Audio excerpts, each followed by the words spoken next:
Welcome to the Sensible Socialist podcast, a podcast for the rational left. We need to unite and work together if we're all going to get through this. Sounds like socialism to me. The amount of people I see talking about socialism positively is actually staggering. Do you think, do you really think that a proletarian revolution is just around the corner in America? Grab your pitchforks and stab your mayor. Your hero, Obama. He's not my hero. How heroic he comes idiot. If Bernie Sanders were president, right, and he wanted to bring the same ideas for socialism into this country, do you think that we would benefit? Yeah. But I just told you Venezuela's eating rats. But I just want people to have health care. I don't want, Same thing Hugo Chavez. Oh my god. You people have, worms in your brain, honestly.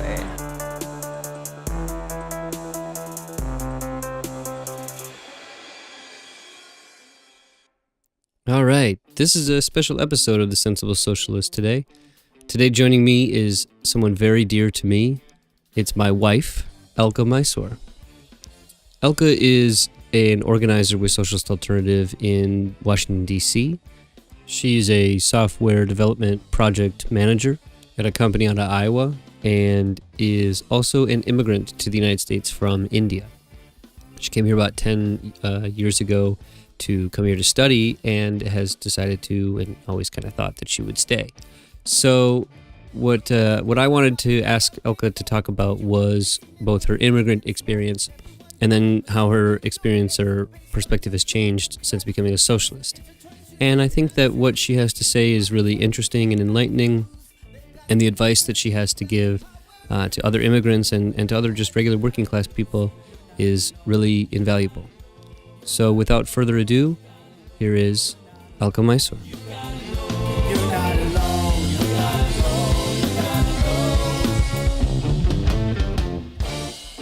All right, I'm here with Alka Mysore. Alka, thanks for coming on the podcast. Thanks for having me. All right, so the way I start every sort of interview that I do on the podcast is just to ask you how you define yourself politically, and then to kind of give a little bit of a background as to how you got there. Sure. I call myself a socialist. I have gone back and forth as far as calling myself a Marxist, but I do feel pretty comfortable calling myself a socialist. I believe that we could build a world for ourselves and the future generations that would put people and nature and our animals over profit making. So that's kind of what brought me into socialism as a political ideology. How I got here is an interesting story, one that you already know, but for the benefit of your listeners. I moved to the United States in 2008 for grad school, and then I moved to Minneapolis to live there in the early part of 2013, and you and I met in March of 2013.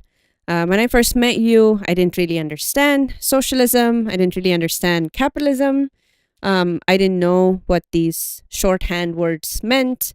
Sometime in September of that year, you actually didn't have employment. You were looking for work, and you had a drug test, a urine test with Verizon because you applied for a job at the Verizon store because you even with your master's degree at that point, you'd been so desperate to just find work anywhere. And there was a conversation about whether or not you should smoke weed prior to your drug test, and I didn't think that you should, and you didn't think that any company or corporation really had the right to, make people, not partake in recreational drugs or just for the sake of an arbitrary drug test. Anyway, you actually did pass the drug test, but your urine was too dilute, so they wanted you to go back in for another test. And they told you this on a Friday afternoon and told you had 48 hours, which meant that by Sunday, over the weekend, when most places where you could get a drug test would be closed, they expected you to produce new results.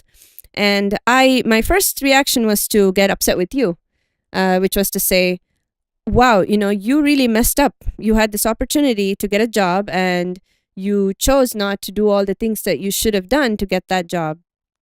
To which your response was not one that I had expected. instead of getting defensive, you actually broke down. You were in tears, and you said to me that you couldn't understand how I understood, feminism or the oppression against women. I understood the caste system. I rejected religion, and I rejected many sort of systems of oppression where I grew up or just even in the United States. But I didn't fundamentally understand economic oppression. You then explained to me how that works. You explained to me that there is a ruling class, and then there is a class of workers, people like us. It didn't matter how much money we made. At the end of the day, we were beholden to a boss that, paid us a wage for the work we did, and we had no or very little control over, where the profits that we helped produce went. And it was, first of all, I felt very guilty for making you get upset. But it was also a very eye-opening moment for me at that time. Suddenly, I think a lot of things clicked into place. And I'm very interested to hear if other socialists or Marxists feel similarly, where, for me, everything clicked into place that one day. And then from that point on, the way I viewed my relationship to my employer had fundamentally changed. I think up to that point, I was a very happily exploited white-collar worker. And I'm still an exploited white-collar worker, but I'm not very happy about it. And which is what has led me to doing other things, as a socialist over the next several years. All right. That's it's interesting. Just I do think that there's a kind of a religious conversion moment for a lot of socialists, where there's probably that one moment where you say, I was, like almost like a Christian would say, like I was standing here and all of a sudden I got like this vision from God and I knew it was all true. I think there's a lot of points where somebody, was on the fence about something or really committed to against the war or something and didn't realize that their particular entry point was also a way that was this entrance into a whole larger, picture of the Marxist critique. That right. If you tend to critique one part of the society, it is the case that you can find a lot of other criticisms. And if you just the ideology of Marxism, not dissimilar to religious ideas in some ways, almost makes you feel like you have all the answers, right? Which can be dangerous. But all right, so I wanted to have you on the podcast to give, in some ways, the sort of immigrant's perspective. You did sort of go through how you are originally from India, and that you came to the U.S. 10 years ago or so.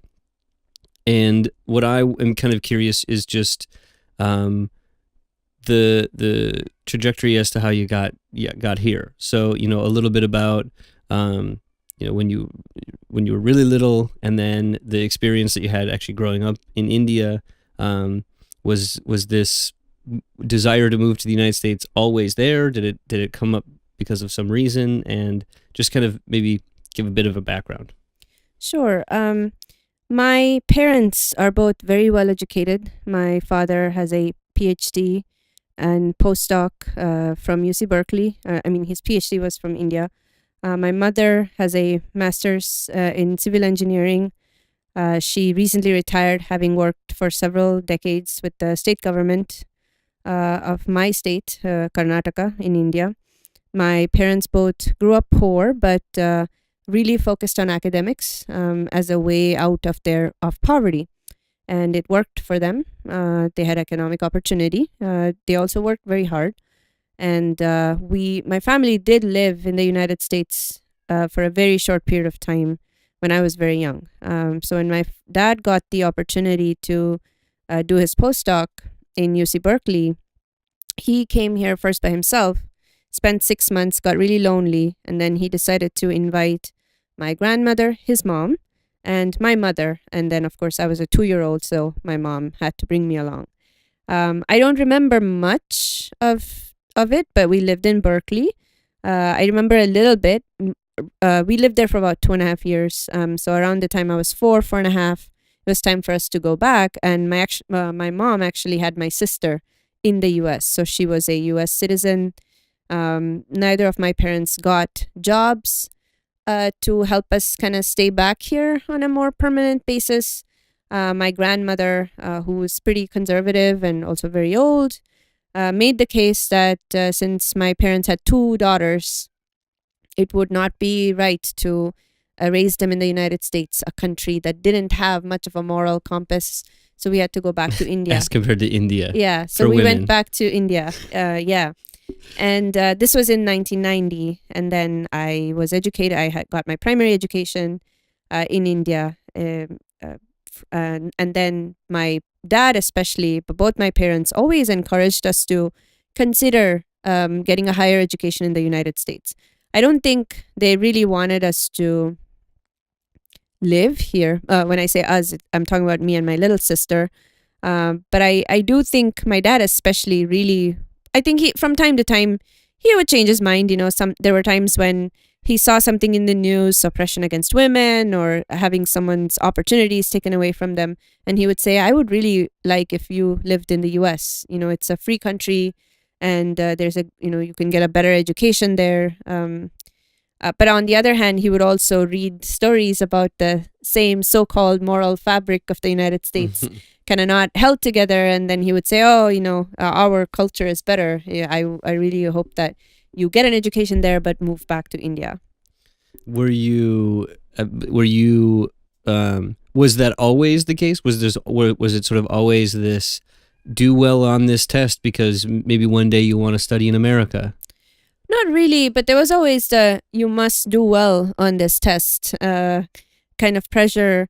You know, the stereotype about Indian families is there.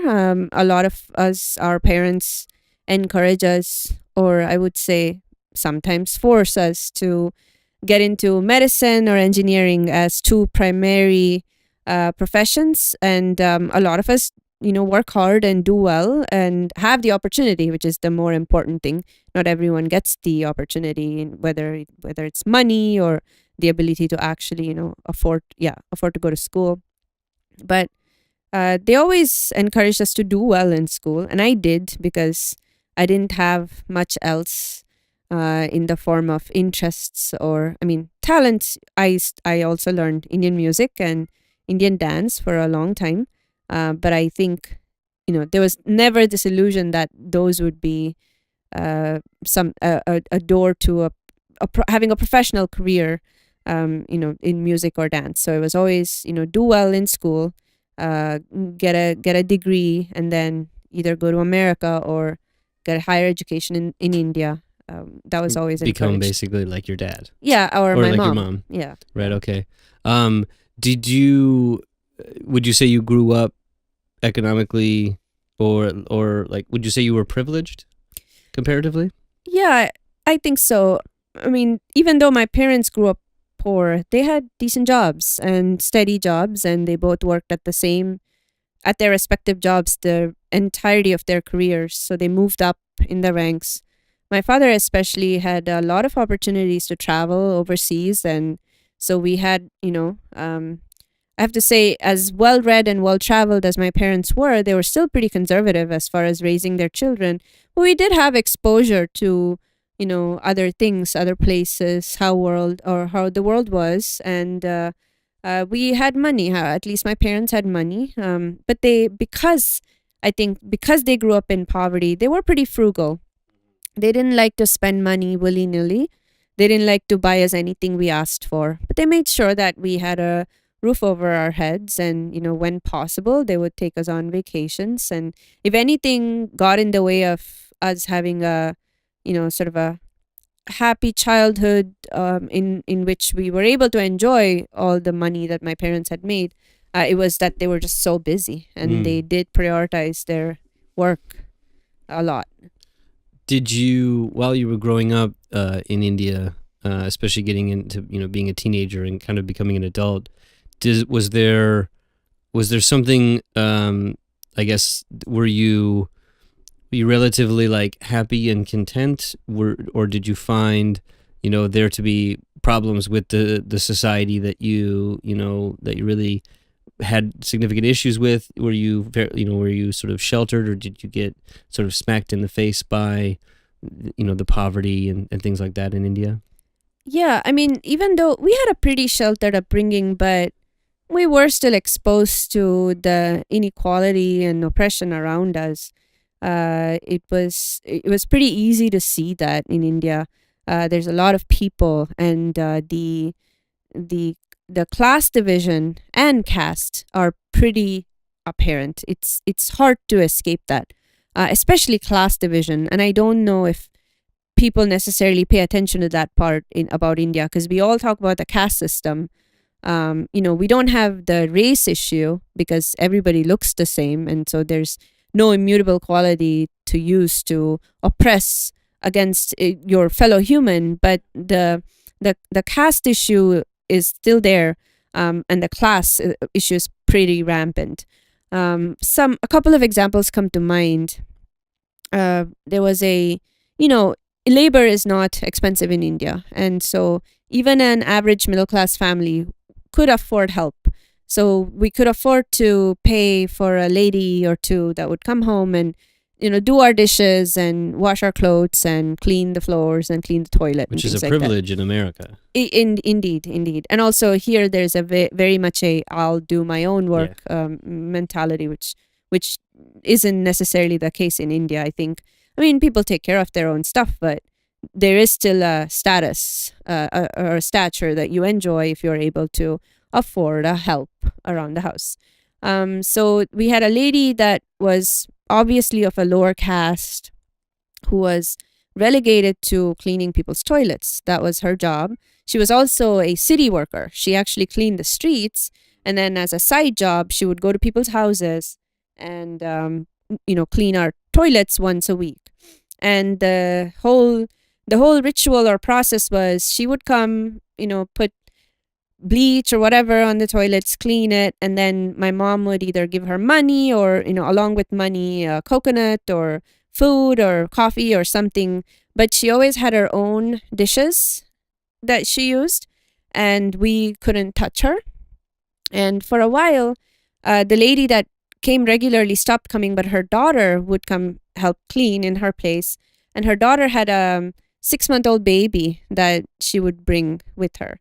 And around this time, I was probably 10 years old.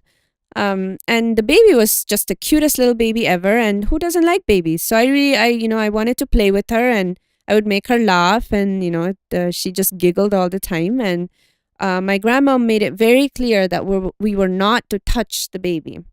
And, I questioned why. I knew why. I was told that at a very young age that there are some people that you don't touch, and they are lesser than, and there are some people that are fine to touch. You don't remember even really learning that. It's just always. Yeah. It's just the way it is. Yeah, and in school too, you in school they don't teach you not to touch people. We have a pretty secular education and pretty modern education, but they do talk about the caste system and how some people are deemed untouchable and some people are okay. And there are, various divisions, and some are better than others, some castes. But I did get very upset, and I questioned, especially my grandmother's authority. I asked her, what an innocent child might have done that I can't touch her. The typical response was, oh, well, the lady cleans toilets. You don't want to touch her because she's full of bacteria and whatever. She's dirty. But there is that, you associate being dirty and unclean to someone that you would treat as untouchable, and for no other reason other than who they're born to, who their father is, who their forefathers are. And so many people don't even have the opportunity to leave that lifestyle or leave that profession, because just by virtue of who they're born to, they have to continue to do that. Again, I want to clarify, this is not the case everywhere in India or not the case in modern India, but this was very much my personal experience. Another story that comes to mind was I was 7, so a lot younger than when this incident happened with the young child that I wasn't allowed to touch. And this time, for context, my parents are of a caste that's lesser than the highest caste, which is the Brahmin caste. But we're not the untouchable caste. So we're somewhere in the middle, a happy middle. My parents enjoy a socioeconomic status that's good enough that my sister and I, never really got any preferred treatment in schools. We were under what is called a general merit quota. So we had to get into schools or colleges based on our own merit. You're talking about India's affirmative action system. That's right. Where This is lower India's caste affirmative people action. will get affirmative action, will get a sort of bump because they've been historically marginalized. Exactly. Okay. And there was a festival, and the ritual is, especially among Brahmins, to invite a young girl, unmarried, to their homes and give her a gift. And it's usually just fruit and a whole bunch of other things that they donate to another Brahmin, usually, and then they assume that they're blessed by God in doing so. And so I was invited over to a friend's house a few blocks down. I didn't realize that they were Brahmins. It didn't really matter to me. And they didn't realize that I wasn't a Brahmin. But I took my next door neighbor with me, who is Brahmin. And we walked over to my friend's house. Again, I was 7. My next door neighbor was 6 at the time. And the lady, my friend's mom, who invited us, in the course of conversation, she realized that I wasn't Brahmin. And so her whole plan had been foiled because she had this whole gift ready to give to me for that festival. And so she said, "Oh, well, I'm sorry, I can't give you this gift because you're not Brahmin, and that's against our ritual. So I'll have to give it to your friend, and here you go. Here's an apple or orange or some fruit for you." In my mind, I felt, I was only 7. I didn't care a whole lot, but I still felt discriminated against, I guess. I felt that she treated me differently or less than because I didn't belong to the same caste as her. So what my family did to other people that were of a lower caste happened to me too. And I was able to, connect those events and, relate to those events to the same general issue that we are treating one another poorly and, as less than or subhuman even, just purely based on what their caste certificate says or who they're born to and what the profession of their forefathers was, which didn't make any sense to me and still doesn't. So was it, so kind of fast forwarding to the ultimate sort of making the decision to leave India, was it the sort of, I guess, constant reminder of the injustice of the caste system that made you want to leave? Or what was it that really gave you that push to say, I don't want to live, because I'm thinking about coming from the United States or anybody coming from a country they were born in, leaving that country and going to another country is a really big decision. It's not something that you just kind of make, especially without the intent to come back ever. So I'm wondering, was it the injustices of India that made you feel that way, or what was it that ultimately gave you the push? I think I was naive when I made the decision. When I was 17, my dad encouraged me he said, "You have one of two choices." I had done relatively well in my board exams.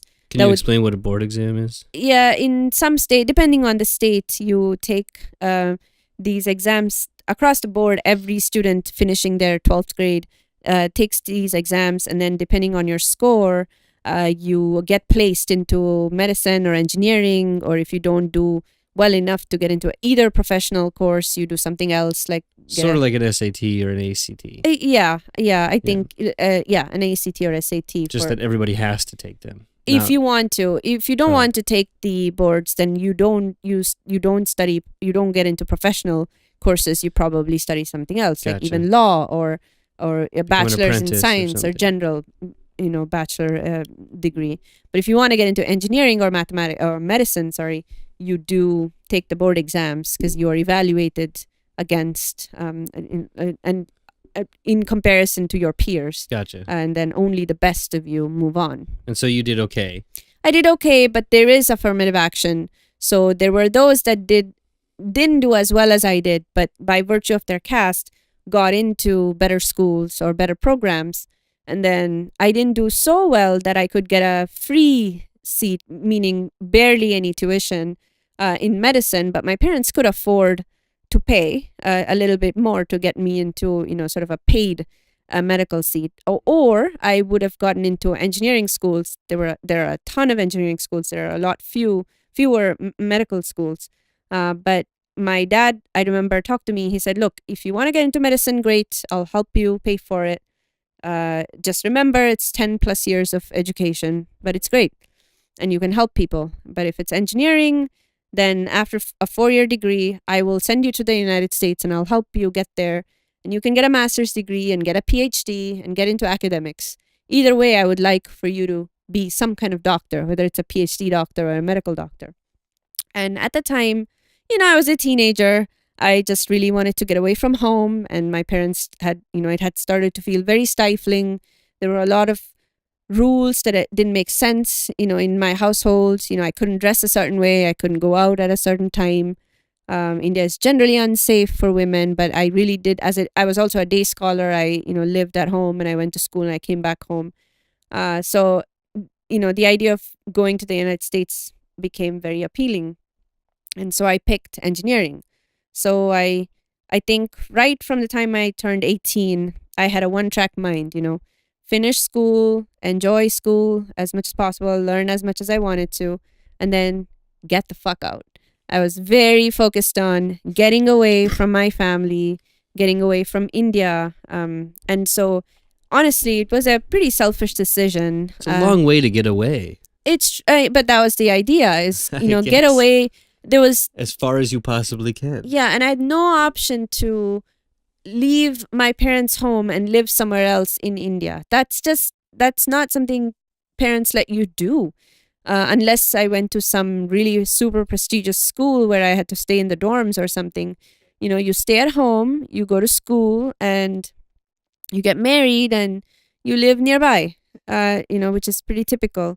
And so I jumped on the opportunity, especially when my dad promised to help me pay for grad school. But it was a combination. I honestly have to say, I wasn't running away from persecution of a certain ethnic group or anything like that. I was running away from what felt like a very stifling household, but also an environment and a society that was very unkind to women. And very unkind to modern women. A real patriarchal society, an evidently patriarchal society. That's right. So you described it as your dad saying, I will, give you the chance to go to the United States. It's get a doctor's degree, become a doctor in India, be a doctor in India, or do engineering. You can get an advanced degree in the United States and you can be a PhD, wink, wink, in India, right? So, but did he say, I will let you go to America? Was it always, I did my postdoc in America, so you'll do your postdoc in America? Or was it, you can go somewhere that's not India? Like, did you ever, because you said your dad did some work, in Europe and other places. So was that ever, an option to go to like Europe? Or was it sort of always your understanding that it'd be the United States? I think many Indians, but especially my parents, have an affinity for America. It's, it is a true melting pot of cultures and people. With all its problems, especially politically, it is still a country where, for the most part, I can't say now, but for the most part, immigrants have felt accepted. I think there's also a pretty large population of Indians in the United States just because we are able to speak the language. So I think my parents felt a lot more comfortable with the idea of, their children, especially me, living in the United States. Anywhere else wasn't really even discussed as an option. But if I had wanted to move to Australia or maybe the UK, other English-speaking countries, they might have been okay with it. Interesting. Did you feel, was part of your decision about wanting to come to America also informed by the vision of America as presented? You know, I mean, your parents may have had an affinity for that.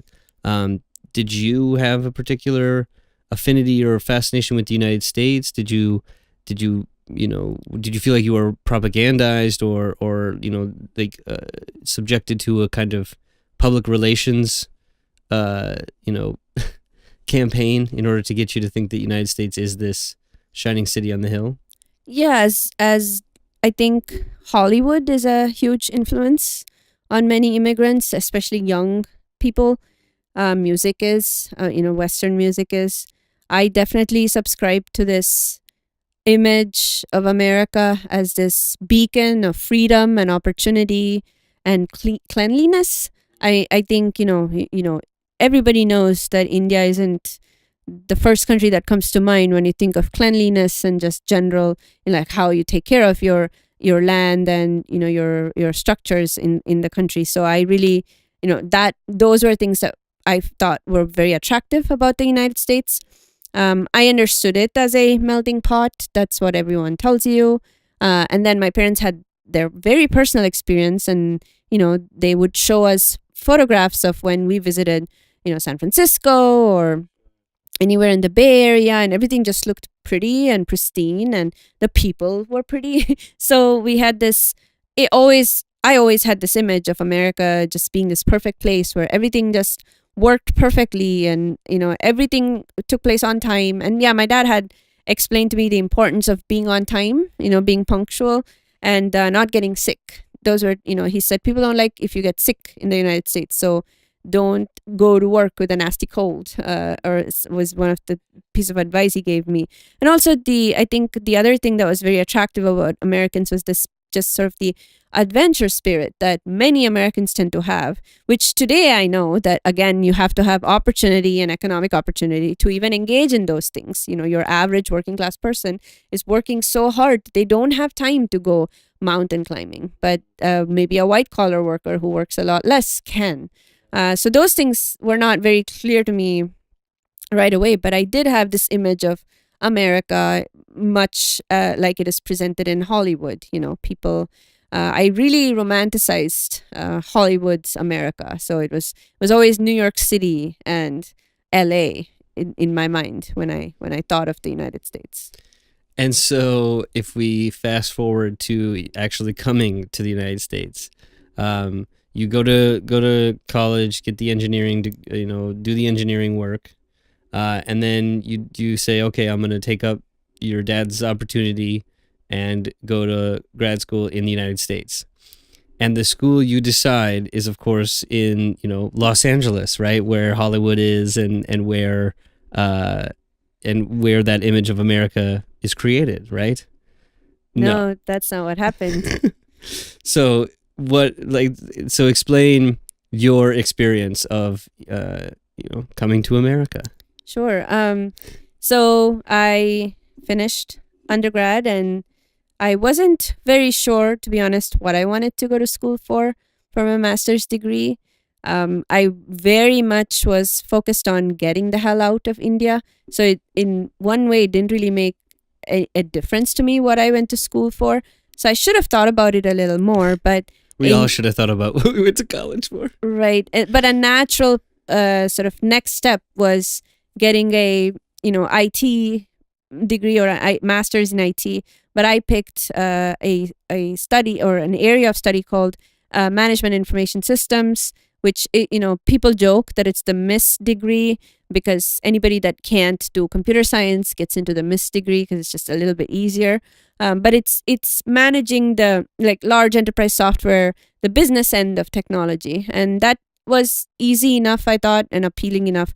I was never really very interested in, even though I was a student of science, I was not really super interested in circuitry and electrical engineering, which is what I did study in my undergrad. I did well enough to get out of school and, get a decent score to then, take the GRE and so on. But it was not what I wanted to do for a living, really. It wasn't a passion or something? No, not really. So I applied to several schools in the East Coast and the West Coast. But because my dad was a professor at the agriculture school back home, their school had a sort of a partnership with Iowa State University. Because Iowa State is a land grant school, and there's, the ag school there is particularly well known and very good. And they had in business school, they had a master's in information systems program. And I thought, well, okay, my dad convinced me that it was cheaper and so better. And he said, it's a land grant school, so that means they have a lot of funding for assistantships. So you can, basically be able to like work for a professor and get your schooling paid for. And also there were two other factors. One was I'd never seen snow before. So I really wanted to see snow and live in a place where it snowed. I could have gone to Syracuse, but I guess I chose, a sort of middle of America, small town. And the other thing was, and I don't mean to sound bigoted or anything, but I really didn't want to be around a lot of Indian kids. Because, there is this tendency for immigrants to, because it's comfortable, we become secluded and we usually hang out with our own. So ghettoize a bit. Yeah. And I think part of it is, you're ghettoized by virtue of, again, economics, and also there's like racial segregation and people don't treat you very well Social when you first moved here. Yeah, there's social exclusion. But then some of it is self-inflicted, where you're very comfortable with your own people, you eat the same food, you speak the same language, and then, you will see in different parts of America entire apartment buildings that are occupied by Indians only. And again, there's nothing wrong with that. It was just not something I wanted to do. I was moving somewhere new, planning to live here forever. I wanted to diversify. You're moving to the melting pot. You might as well melt. Right, exactly. And I wanted to get to know people from all over. And I thought I should go somewhere where there's not as many Indians. So I would be forced to, get to know people from everywhere else, which is the other reason I picked Iowa. So what Iowa State is in what town? Iowa State is in Ames, Iowa. Which is a town of how many people? I think, well, there's 30,000 students alone, and I think maybe a total of 80 to 100,000 in that range. So it's not a tiny town. Right, but it felt really tiny because Bangalore has how many? I grew up in Bangalore, which has maybe 8 million people or, however many millions compared to, tens of thousands. Yeah, it reminds me of the last time that you and I were in India, we went to the town where you were born. And it's described in all the places as like, it's just like this little town, but it's got like 200,000 people in it. Right. So like this tiny Indian town is like a huge town in the United States. It shows at least one difference. But okay, so you moved to this moderately sized college town.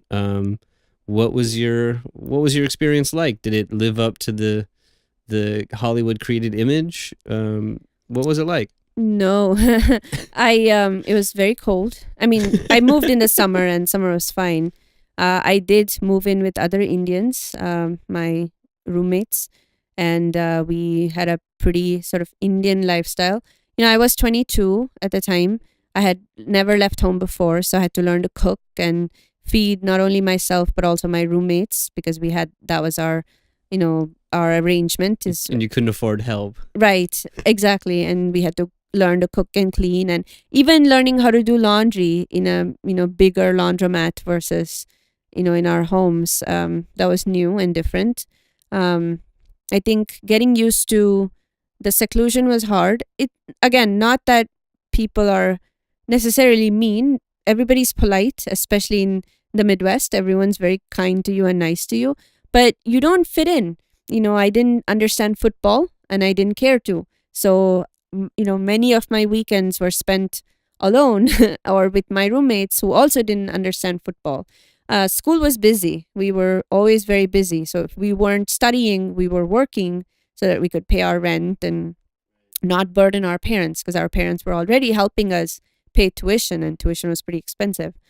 It was not, I think there were other things. It was really big and there were not enough people. So it was really strange to be able to walk through a store or a street with sort of your arms, spread wide, because like in India, there's just people everywhere, and you don't really have much room.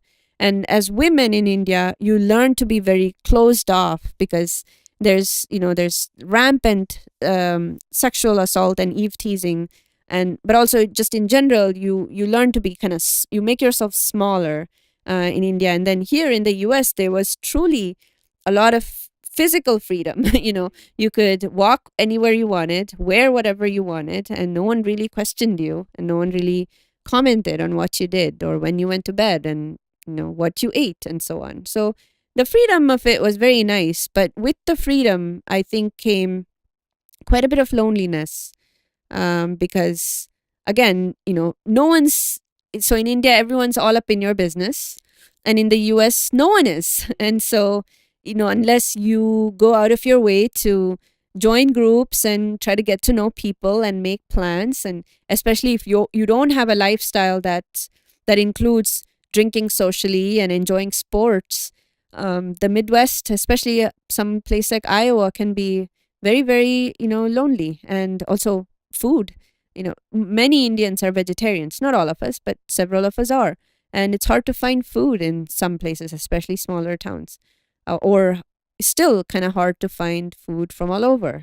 There was one Indian restaurant in town when I lived there, and one Indian/Asian store when I lived there. It was fine. We were able to find what we needed, but it was really a luxury to be able to go to the Indian store or Indian restaurant to eat. Did you find people to be like racist or bigoted or prejudiced? Not at all. And I understand that my experience is unique, and I can't speak for all immigrants. But the racism, it's not, I think there was racial prejudice. And if it was there, it was really subtle. It was there more by virtue of people being polite, but not treating you as one of their own. So there was a very clear distinction. There was a, okay, this is up to, this is the point we'll meet you at. And then from this point on, you're not one of us. So that was very much there. So unless you went to someone's church and became part of their church community, you weren't quite in the group, right? Yeah, and that happened a lot, especially with dating. I think I really felt that sort of difference with dating, and I can appreciate people, wanting to date someone that's familiar to them, someone that had a similar upbringing or similar lifestyle, or even looks just like them. But I think that, again, I know that it's a preference and not necessarily racism. If someone didn't want to date me because I'm brown and an Indian woman, but it was very hard. I was very open to dating people from all over, and I don't think I was necessarily, given that same treatment. So you eventually moved from Iowa to Minnesota. So what prompted the move, away from Iowa? Was it a different opportunity? No, so after grad school, I got a job, a full-time job at a company, and I've kept the same job to this day. I moved away from the college town into an even smaller town where my employer is headquartered. It's a town of 9,000 people in most of the year, and then in the summertime it spikes up because it's a lake town, and there are beautiful lake homes and people like to vacation there. And this was an even bigger culture shock for me. So here I was, someone from a pretty conservative society with a lot of people, but from a big city, that moved to another conservative society with very few people that weren't all very accepting of someone different and new. And I felt, it was very evident that I was one of the very few people that in that town that was different. I was a vegetarian. Many of the restaurants knew that I was a vegetarian. I was one of the only, brown people in my circle of friends. Everyone I knew had been married at 22 or something, and all had homes, and they had boats, and they had different hobbies, and it was just very hard to get used to that. And again, dating was really, really incredibly difficult in that town. And that's why I actually ended up going to therapy to kind of deal with this, because I couldn't quite figure out what was going on, but I wasn't happy. And then my therapist sort of helped me understand that I was changing and growing. And, sometimes changing and growing and self-discovery can be very lonely, because by that point, it was 2012, I had rejected religion. I had, rejected arranged marriage. But you hadn't up until then. I mean, you had come to the United States as a religious as a good Hindu girl. Yeah, and I didn't follow all the so-called... does. Yeah, exactly. But, it was very much salad bar. I picked and chose what I wanted to practice. And I had rejected all those things. And I had become very lonely. I felt... And that's the problem with most immigrants is you neither feel entirely part of your new community that you joined, nor do you feel entirely full part of your old one that you left. And you're always just kind of suspended somewhere in the middle. And and you have the unique ability to be part of both. But, if you really truly want to belong, it doesn't seem to me like we've figured out where we would belong or how to do that. And so my therapist told me maybe I should consider moving to a bigger city. If nothing else, it would be easier as far as dating. I would just meet more people. There would be more restaurants and things like that, more choices. And so I left small town Iowa and moved to Minneapolis. And my employer was kind enough to let me keep the job and work from home. And that's where I met you.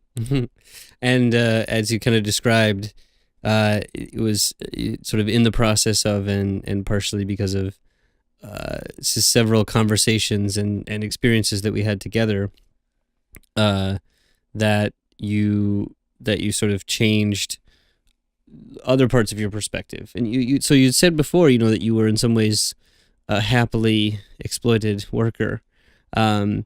And so I wonder what you, if you or what you thought, about the sort of United States and whether or not it had kind of lived up to your expectations before sort of a change in your perspective to a more Marxist perspective. What sort of comparing and contrasting the perspective that you have about what the United States sort of is and what it means, and because you're talking about a society that like you were saying is generally liberal and free on issues of personal choice, and things like that. There are issues where people are, I would say, dicks, frankly, but they're not. There are laws that say that you have protections so nobody can screw with you for wanting to be who you are. And that's really when coming from a society where you don't necessarily have that, it feels very liberating.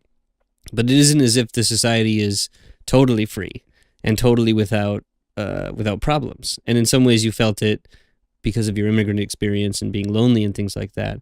But I'm wondering if you saw some of the other kinds of cracks, like the economic cracks, and the things that are maybe less visceral to a particular immigrant experience, and then to contrast that with how you see things now.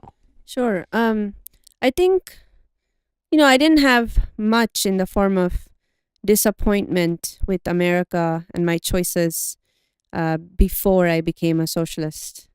And that was because I'm, for the most part, I blamed myself for many of my problems. Okay, well, I don't know football and I make no effort to learn about football. So why should I expect people to spend their Sunday afternoons doing with something me? Else? Or, rather than, me doing something that the majority of people do. I think my again, there were certainly issues of loneliness and not feeling like I'm part of the community, but there were also, I didn't know what to look for. I didn't know what I wanted to do with my time. And so that's no one's fault really, but my own. But I think the biggest issue or sort of disillusionment I had was with the immigration system itself. Again, to be clear, I am not someone that was persecuted in my home country and left to seek asylum. I did not have such, such a poor or low socioeconomic standard back home that I had to escape all that and come to America, which is your typical story, and the story of millions of people over several centuries in this country. But I mean, I'm still an economic immigrant. I came here for better opportunities for work and to be able to have a life here. But I became very quickly disillusioned with the immigration system before I even became a socialist. I don't know if people understand all the various types of visas there are. There are many different types. And I didn't know. And to this day, I'm shocked that you would make a student on an F1 visa, it's called, or a temporary worker on an H1 visa, pay all taxes. You pay, federal income tax. You pay state taxes if states have you pay state taxes. You pay Medicare and you pay Social Security tax. And those are systems, especially Medicare and Social Security, that as a non-citizen, you have no claim over. And, so you pay into a system to take care of, several other Americans. And there's nothing wrong with that. But if you remain a non-citizen, come time for you to exercise, some of those benefits, you're disallowed. Sure. It's the exact opposite of the standard trope that you have all these immigrants coming into the United States and using welfare programs. Exactly. The truth is the actual opposite. Yeah, unless you're a citizen of the United States, you don't get those benefits. And the other thing is voting. I understood that without even really needing the Marxist perspective, that I pay taxes, I'm a productive member of society, I pay my rent, and I do everything that I'm expected to as a ordinary citizen. I keep my streets clean and I keep my home clean. Yet I don't get to choose who represents me. So we have this massive immigrant community population in the United States that is completely kept out of the whole electoral process, and we are completely unable to choose who represents us. Same with felons and other people and poor people too in this country, thanks to gerrymandering and other voter suppression. And those things were just appalling to me. That what democracy is it when you keep a sliver, however big or small, of your population out of the democracy? And to many people in the United States, the best way and probably the most effective way to exercise democracy is through voting and is through elections, because everyone gets into that, which is also actually something that I never experienced before. The amount of, at least, chatter that you hear around the time of elections. Every ordinary citizen hopefully knows who is representing them or has some kind of some opinion, somehow. something to say about, especially their presidential elections, which even I got into, but couldn't actually participate. And I moved to this country the year Obama got elected and the year of the Great Recession. It was a very important time in the world, and it was a very dark time in the world, and I felt like I had no way to participate. As a Marxist, as a socialist, my perspective has changed a whole lot. I think the biggest disappointment of my life is the United States, in many ways, because if I were to ignore the growth and all the lessons that I've learned from living here, once I became a socialist, I realized that this country is hardly the beacon of freedom and opportunity that I had once believed it was, and that people in this country to this day blindly believe that it is. And even if it's not working in their favor, people believe that America is the greatest country in the world. And I was able to really fairly quickly see that that's not the case. I learned about how imperialism works and neo-colonialism works. I learned about America's involvement in Iraq and Afghanistan and the military-industrial complex. I learned about the prison-industrial complex. And then when you do a slightly deeper dive into each of these structures and systems, you just realize how complicated and intertwined everything is. And at the base of it all sits an economic system that privileges a few over the many, that and I don't think that many people necessarily have the tools to make connections in the way that Marxists are able to and socialists are able to. And this is not to say that other people don't have the ability to have good ideas or, make correct observations based on their own experiences. But I think the Marxist perspective helped me come to some pretty important conclusions about what's happening in our world. And that helped me kind of figure out what role I want to play in this world and in this country.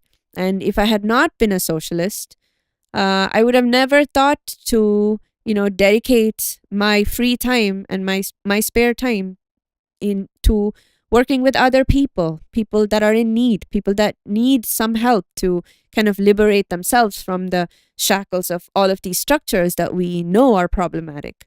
Now, it really gave me a purpose, I have to say.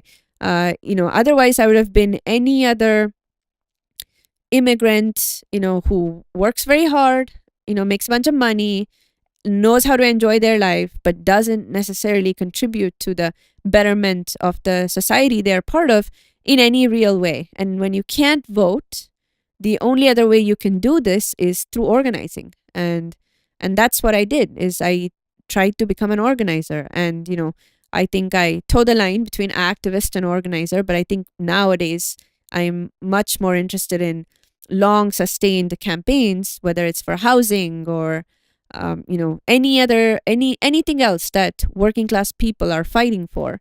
I think that's where I'm happy to dedicate my time and energy and efforts.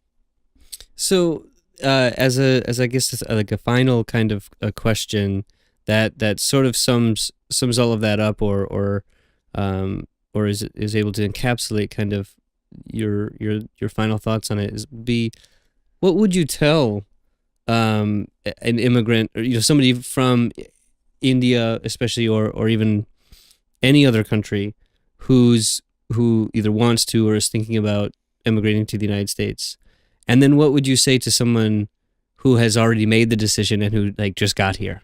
You've had your own experience, both a political evolution and also just an evolution of coming to the country and living in it and learning the lessons that you've learned. So I'm wondering what, as a final piece, that you would say to an immigrant, either coming or have already come. Here. I think the best piece of advice I can give to people is to, it's two parts. One thing is figure out who you are, figure out who you want to be, but don't try to conform to who you think you should be. I think that's kind of a personal thing, but I think it's important to know your position relative to your society, your employers, your friends, and what kind of person you want to be. I think is important. I made a lot of mistakes by trying to be more like Americans. I wanted to be a skinny white girl and I'm not a skinny white girl. So I worked out a lot and I, ate very little food. And for a while I was a skinny white girl, but I wasn't happy because I wasn't me. And I think that, it's not necessary. So I think you'll see more and more people in America appreciating and embracing who they are and where they're from, and what they're bringing their culture sort of into this society and this community. So definitely do that. There's no need to, certainly reject the bad parts of your culture. You don't have to be patriarchal because the rest of India is, but embrace the good parts. That's one thing I would say. The other thing, and maybe more importantly, is do something. And when I say do something, I don't mean get a second job or go water skiing. Right. But those are important too. But we owe to our society our time and energy and efforts. And there are people that feel good about philanthropy. People try to give money to organizations, and that's great. If you're able to do that, that's great. But connect with people. At the end of the day, and my biggest gripe with really other Indians is, we usually have well-paying jobs for the most part, except those who, kind of migrate and find low-income work here, which is fewer people, to be honest. We get good paying jobs. We live in downtown or uptown or suburbs, and we don't connect with the poorest in our cities. We look down upon other people of color. That there are Indians lobbying Trump really hard to give permanent visas to other Indians, and in exchange for money to build a fucking wall to keep Mexicans out. And I think we need to understand as immigrants that if they come after one of us, they're going to come after all of us. There is no moral minority. There is no good type of immigrant. We're all immigrants. At the end of the day, in the current system in which there are borders and there is sovereignty, that those rights or rather rules can be applied to anyone. And just because one day people of 7 countries or 7 Muslim majority countries were disallowed from entering the United States, another day, don't be surprised if that happens to you. And we've heard stories like that, right? Where in Kansas, I think Kansas City, a white man killed 2 Indian, or at least shot at 2 Indian men and killed one of them, thinking they were Arabs and telling them to go back where they came from. But I think it's important for us to not become so secluded and selfish. It doesn't matter. We have all these challenges as immigrants, but we need to do something to be part of our society. And it's not enough to go to restaurants and go to, local businesses and, be a consumer. We will be consumers wherever we go. We need stuff. We need to buy stuff. We need to do more than that. And that requires organizing, getting to know who lives around you, and not just getting to know just your neighbors, but get to know the guy that drives the bus that you take to work.